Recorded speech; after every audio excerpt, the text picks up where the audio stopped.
umaga po, Ninong, Kuya Pasoy. Ay, Ready na po kayo mag-practice?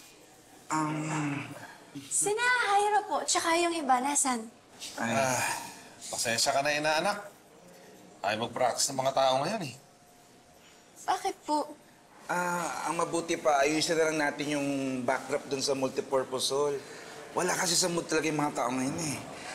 May iba silang planong gawin. Ganun po? Halika na. Yeah.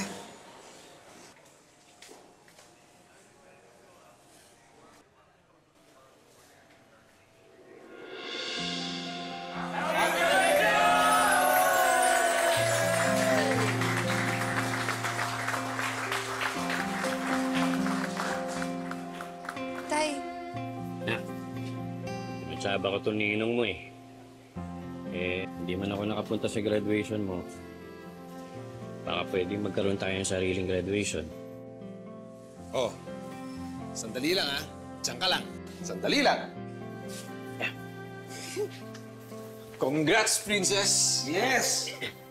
At syempre, huwag natin kalimutan to, Princess! Yee! Tanga?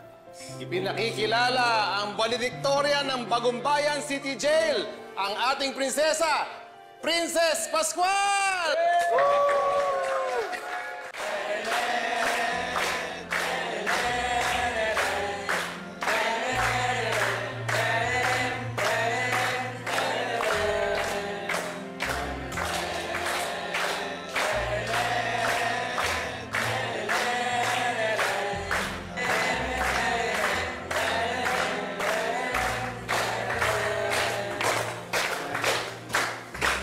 Siya rin ang ating best in smile dahil sa ngiti pa lang niya, lumiliwanag ang City Jail.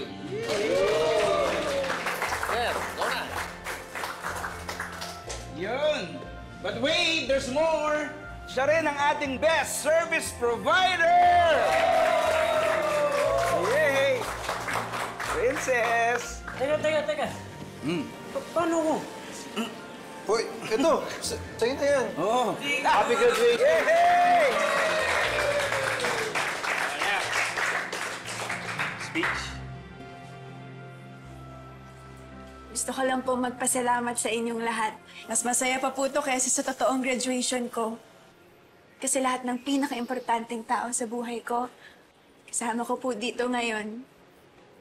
Kayo po ang inspirasyon ko sa lahat ng mga achievements ko.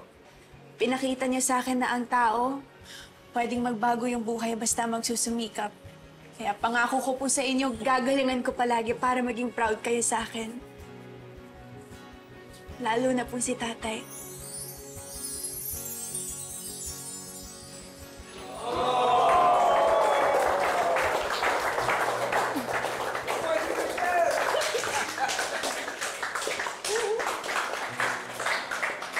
Uy, Kosa!